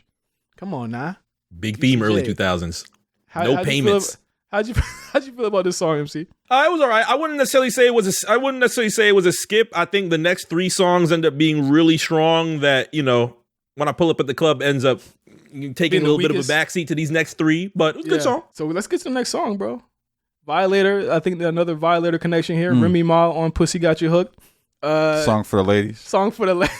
They said we never do one for the ladies. Talk about how these ladies had these dudes sold up. A lot of dudes fall in the game. It's going down. It's always going down. That's how you know. That's how you know DJ Paul an old nigga, because it's always going down. That's like the real DJ talk. Remy Ma talking about ass eating. Mm-hmm. Early. Controversial. Early 2000s ass eating. Whoa. Early. I was like, wait, what? In 2005, niggas have tongues and asses. I was like, yo, she was hyping us up to some different shit at that time, bro. But "Pussy Got You Hooked," I thought this should have been a bigger song. That's a really good song. I mean, I think the hook kind of barred it, but the beat was fire. Remy had a great verse on here. It could have been "Cookie Got You Hooked." Yeah, they could have. "Kitty Got You Hooked." Hell no. Hell no. I love the beat, the violin. It's like a early 2000s. I don't remember if it's an Atlanta group. I can't remember what the R&B group was, but the violin, amazing. It's good that we're talking about this on this song, because I want to talk about the samples throughout Most Known Unknown. There's a lot of uncredited samples on here. Oh yeah. That to this day have not been credited. I'm not trying to blow up their spot. I don't even know if it matters anymore. Rumor has it this song actually samples Thong Song. Oh, really? Yeah. I can hear that a little bit. So Thong Song, the first opening stabs of the violin, they toned it down so that it's unrecognizable, and then flipped it to a way where you can't tell it's a thong song. Think about it. Just listen to Thong Song and then listen to "Pussy Got You Hooked." I can hear that. Yeah. There's a lot of uncredited, because it used to be very overt back when they were underground and they didn't have to clear the samples. It's why a lot of the songs that, like a lot of Juicy J's mixtapes, are now on streaming uncredited. But I think that the statute of limitations must have ran out or some shit like that. I'm looking online right now. It says "Co-ed roll with me." It sampled that. I think that's I think it might be the chorus. I think it might have sampled, but because they do a lot of vocal, or they might have interpolated the chorus of that one. I saw that one too. So they think that this one sampled Thong Song. Another song, when we get the body parts, I'll tell you about that one. That one's crazy too, because that one actually is credited. But they think that "Roll With It" from earlier in the album was sampled from a Zales Diamond commercial. Oh shit. So like someone, and I could not find, because Memphis Rap had a forum that I used to frequent all the time just to kind of learn about the Memphis beefs and shit. They had a list with proof of all of the samples. The site is gone. Damn. I can't find any more. They said Most Known Unknown probably has the most uncredited samples of anything that 3 6 Mafia has ever done. Possibly a lot of people were theorizing that they did that just so that they could get the album out as quick as possible and they didn't have to go through sample clearance. But I love this song though. "Pussy Got You Hooked" is great. "Don't You Get Mad." Once again, they love Mr. Big, yo. Yeah. I think he was on here, what? 4 times. He's on here 4 times. Yeah. Oh, shit. He's on here 4 times. He's on Poppin' My Collar too. Yeah, you're right. "Don't You Get Mad" is great. Lil Flip returns from the Unbreakable. They love them and Lil Flip. They got great chemistry. Yeah, absolutely. They have really good chemistry. But I gotta say again, Crunchy Black, he put up 40 on this shit. Oh man. I pull up clean in my black fucking truck. My rim's still spinning, so you know I'm cutting up. This motherfucker, he understood the moment, man. He really understood the moment. You talk about you can't rap. It's not about the rapping or the lyrical part. It's about the feeling. Yeah. And I think Crunchy Black really gets you turned up throughout this album. When every single verse he's on, he's constantly bringing it. Yeah, no, Crunchy Black. This was this is probably his best album from them. Like I think the other albums he was just kind of complimentary, but this one he kind of had to step up to the plate and he knocked it out. Yeah, especially in the absence of Lord Infamous. Of course, Gangsta Boo's been gone for a couple years. Coop's the nigga. Who knows? That nigga was probably at Publix at this point. This nigga was nowhere. Chill. He was gone at this point. I think he actually passed away though, which that actually might be disrespectful. Don't cut this though. It's fine. God bless the dead. God bless the dead. God bless the dead. God bless the dead. But this is another Willie Hutch sample. Same soundtrack. The connection between Willie Hutch and 3 6 Mafia, I think, is just so legendary. And I'm glad that he actually fucks with them. Like even on Project Pat's album, if y'all remember the Choose You, he had that Project Pat had that beat first. But on the original beat for that is Willie. It's like, yo, it's Willie Hutch, the Mac. I'm kicking it here with 3-6. I'm like, yo, that was like one of the illest drops that you could ever get from a legend like Willie, Willie Hutch. Oh damn! I didn't know that. I didn't know Willie Hutch passed September 19th, 2005, about a week before the album dropped. Yep. That's sad. Oh shit! Yep. I didn't know that. Which made the samples for this way more, iconic. Yeah, way more iconic. And again, 2 years from this album, you get International Players Anthem, which put Willie Hutch right back into the stratosphere again. Lil Flip to me was superfluous. I don't think we needed him here though. I didn't mind his verse here. I think it was.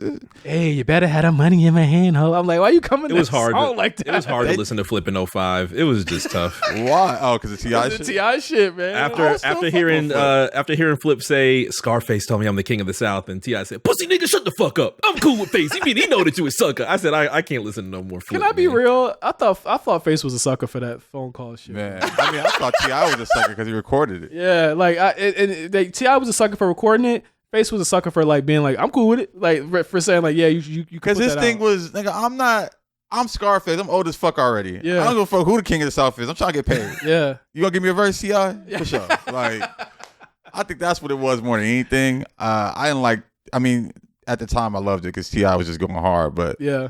But I enjoyed both sides of that beef. I thought it was like interesting. Like they both were going back and forth. T.I. just ultimately crushed them. Who got beat up at the Cloverland car wash? I heard it was. There's no footage of that. I need the footage of the Cloverland. I believe. I don't know. It happened in Houston, so I want to believe that T.I. got beat up. Yeah. But the story goes that T.I. beat up Lil Flip's camp, their whole camp. T.I. was rolling heavy at the time though.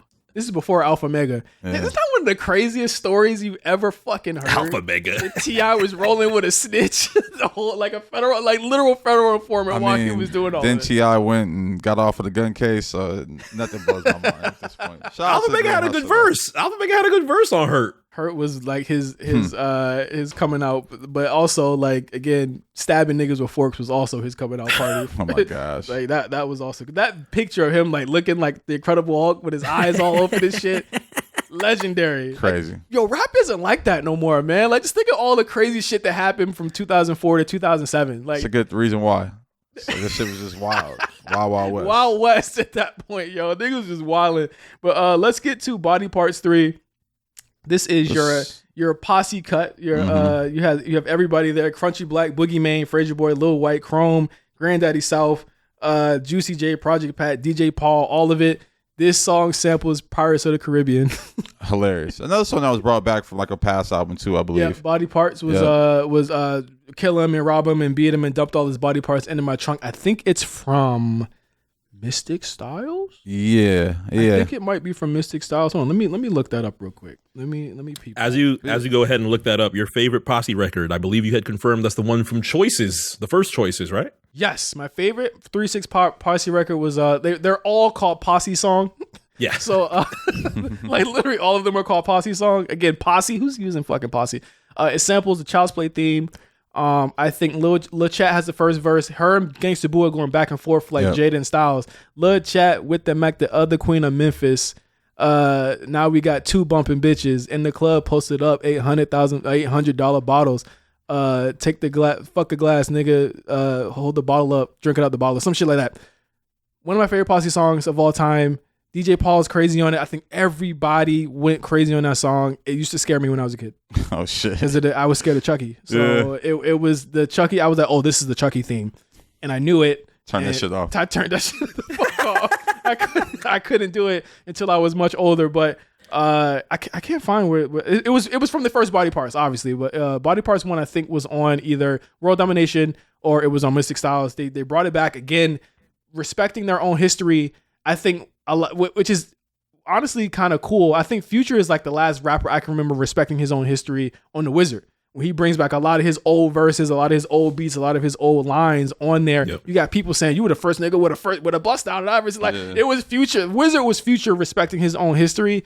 3-6 definitely did this first from what I can remember by saying, okay, this is what we brought to the game these are our old verses. We don't even got to make new songs, nigga. We're just taking Frankenstein and shit from shit that we've done before, so y'all guys can get caught up. And that's why I love like this Posse song as well. Yeah, it was chapter 1 was on the end. Yeah. So our Body Parts 1 was on chapter 1, the end, and then Body Parts 2 was on World Domination. There we go. Yeah, I knew there was a Body Parts on World Domination. I just didn't know if it was part 1 or not. Yeah. But again, you have sequels to songs.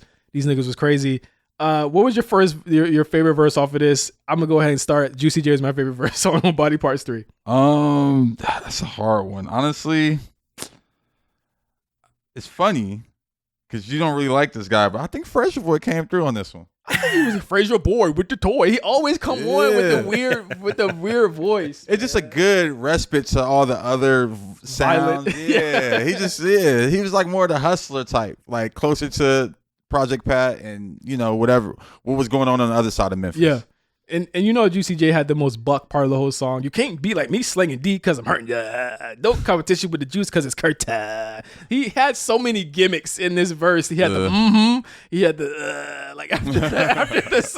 I was like, bro, what was he on? Like he was literally like Roger Rabbit on this whole album, like just bouncing around like a cartoon character. Yeah. Juicy J had my favorite. It's like it's when the beat like kicks in and you get like most of like the up tempo part of the song, but. He's got my favorite verse on here by far. MC, what's your favorite verse on Body Parts 3?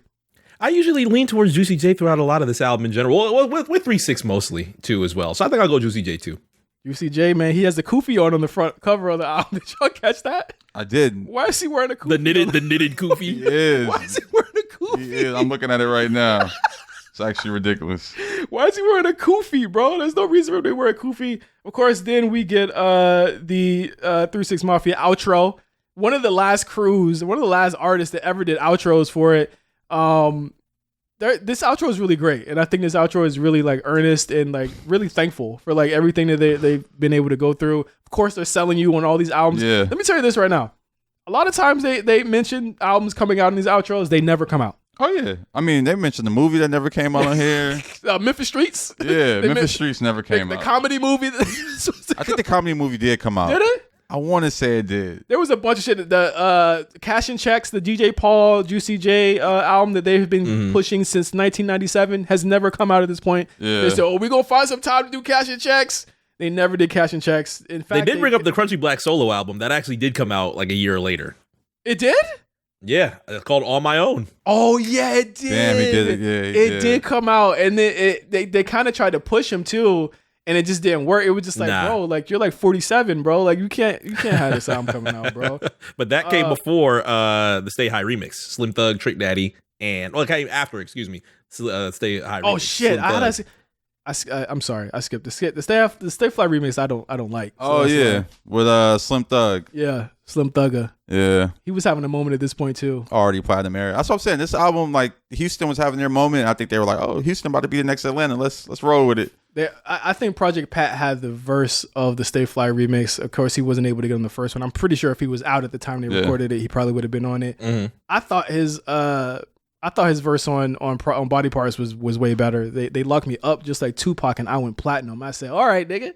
You know what I'm saying? Like that's an epic way to come onto the verse. They let him end Body Parts 3.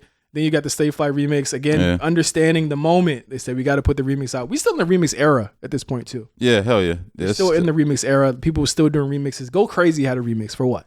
Like, why did Go Crazy have a remix? I guess to put Jay-Z on it. Then you got the bonus songs, which Jeezy, I think, did a freestyle on damn near all of these. But Got It For Sale with Boogie Mane. Skip Boogie Mane. Let's Plan a Robbery. Crunchy Black Let's Plan a Robbery. Do not skip Let's Plan a Robbery. Do not skip Let's Plan a Robbery. That bass, when you hear that bass in the car, Let's Plan a Robbery. Just don't blast it too loud. I can't be responsible for where you're playing it. I like Dancing on the Pole though. Dancing on the Pole is cool. Chrome Corleone on that. Chrome Corleone is what, yeah. Chrome was on it. Chrome, the reason Chrome couldn't, be bigger than what he was is he kept going to prison. Kept going to prison. And I think they just gave up on him. They were just, all right, nigga. When he got out the last time, it was like they couldn't get him out anymore. Ain't Got Time for Games. Come on, y'all know Jeezy did this one. Yeah. This was also, is K-Slay on this too? On the 3-6 version, he comes on. Yeah, he is. K-Slay comes on at the end of the song. Again, I actually skipped over something before. I skipped over on Body Parts 3. Did y'all catch the DJ Paul line? They say they try and play that like his love and his family, but all my marketing dollars going to 50. Oh shit. 50 Cent. He was talking about 50 Cent. They were all on Violator. 50 was on Violator at the time. 50 obviously was. That's funny. Niggas don't even understand because Violator is a management company. So how is your marketing dollars going towards 50 Cent? I don't know because the line before it is like, yeah, my label got to hook up with MTV, but they just keep forgetting to tell him about me. They try and play like his love in his family, but all my marketing dollars going to. I think there might have been a lot of frustration at the time with Violator and where their attention was at the time. Yeah. And I think 3-6 definitely felt that because at the time 3-6 signed into Violator, which at the time was like a primarily New York based outfit. Yeah. With 50 Cent on there, with Remy Ma. I think a lot of them were on there at the time. That it was just a focus on 50 Cent, and maybe he misspoke saying marketing dollars, possibly. Yeah. But I definitely could feel that they were frustrated that they weren't getting that attention. I think that at the time when the Unbreakables came out, 50 was 50. Like he was growing and rising, as a star at that time, and the Unbreakable just kind of fell in the middle of that, and they did not get that attention that they felt like they needed. Yeah, no, that's true. I can see that. It's just interesting. Like, I bet in hindsight they'll think differently of it. Yeah, I think so. But yeah, that's a funny line. Because being a Violator I feel like got them on 106 & Park. I mean, yeah. Probably being on Violator. I mean, I won't say it got them the Academy Award, but it definitely helped raise their profile. Yeah, for sure. MTV shit and all that stuff after the fact. Mm-hmm. I can see it being a little bit frustrating for them though. 2005 is one of the more notable years for 50. Obviously, The Massacre comes out, the beef with Game happens, the special edition comes out, the movie comes out for Get Rich or Die Trying. So 05 was pretty jam packed for 50 Cent. I can see him being frustrated. Yeah, and again, they're still from the South. It's still not being. I mean, 05 is a good year, but it's still not being looked at as the home of hip hop. You know what I mean? And I could get their frustration there, but again, they carved out their own lane, and that was Most Known Unknown. Great album. I can't complain. Going back to it has definitely been. It's an easier listen to than most of their other stuff. Like a lot of their other stuff is just it's there's no rest. You get no rest when they're older. I would say here you kind of get a little bit of a rest. I mean, I feel like it's a good listen now because the production value can fit now. Yes, it's not as jarring to your ears. Right. I feel like everything that's all the beats on here, I feel like could be beats on albums out now and wouldn't feel out of place or old or dated. Yeah, I mean, Glorilla just sampled Slob on My Knob. It's like the 14th song ever to sample that song. Yeah. I think didn't G-Eazy kind of sample it too? With No Limit. Again, like this, it's their influence. And again, if you're listening to this, you didn't know how influential they are. I bet you'll get it now. You know what I mean? Their influence has gone through decades. And 3-6 Mafia, when it's said and done, they are Hall of Famers in their own right for everything that they've done. And this was an album, once again, of them respecting their own history and kind of bringing in new fans. And from there, you get the Hollywood show. You get DJ Paul on Wife Swap after this happens. You get Juicy J really kind of getting a third wind as a solo artist in the 2010s. Signing with Wiz and becoming like co-president or something of Taylor Gang at one point. Juicy J's still working. I mean, he's still doing a lot of stuff for people. As Josh said, DJ Paul's still working. Hey, one of my favorite groups of all time. Can't call it. You know what I mean? Like they have really paved the way, and there isn't really a Memphis rap as we know it right now without a lot of the influences that they brought to the game. Yeah, no, absolutely. And I think definitely Hall of Famers. That's not even a question. First ballot. They beat up niggas at a versus. Come on. Yeah, and then you got that. Their versus was iconic. Yeah. It's just crazy, man. You look at where rap is now, and you look at what their career was back then, and they are the closest group to what rap is currently. Yeah. Just the content of just getting high. Fucking bitches, fuck these hoes. Like you look at what music is right now, it's very much that. And it was pearl clutching back then. Yeah. It's normal today. Yeah. So interesting, man. I think they don't get the respect that they deserve sometimes. I hope people out there listening go back and listen to their whole discography and you'll see. And I think, even just the sampling wave that they were on and the way they sampled, it's something that's just still relevant to this day amongst producers. They sample hip hop. They sample Eazy-E. They sample Ice Cube. They're truly students of the game in a lot of ways. And you know, if you just look at the surface of, oh, it's fight music, it's violent, misogynistic, whatever, you're missing the point of like that's the characters they're playing, but what they're doing musically is really where the conversation starts. And that's why 3 6 Mafia, we had to tribute them on this October. And then thank you guys for listening to our ThrowBLKs, our retrospective of 3 6 Mafia, Most Known Unknown. Now next month, we've already talked about this, Speaker Box Love Below. Yes. I expect a lot. We're that one might go long. Oh yeah, no, that's gonna be a great one. I mean, Double Disc, Diamond. I actually just met Andre 3000 last night, so again, can't wait to talk about that. It's destined. It's destined for us to talk about this. So I got a lot of opinions about this. I got a lot of opinions about Outkast. Got a lot of opinions about how like things shook out for them after this album. So make sure you tune in to ThrowBLKs in November. We'll be talking about Outkast, Speaker Box, Love Below. But thank you guys for listening to this episode. Had so much fun talking about 3 6 Mafia. You have no clue. One of my favorite groups of all time. And we'll be right back with you guys on a new episode of The Black Print. Of course, follow us on YouTube. Follow us on TikTok. Follow us on Instagram. Follow us everywhere. We're posting content everywhere. You've probably seen us on the algorithm. I had somebody hit me up and say, why are you on my For You page? Because we're everywhere. Love it. Because we're everywhere. Make sure you follow us, though. But thank you guys for listening. For Josh, for MC, I'm J5. We'll see you guys soon on Black Print. Peace.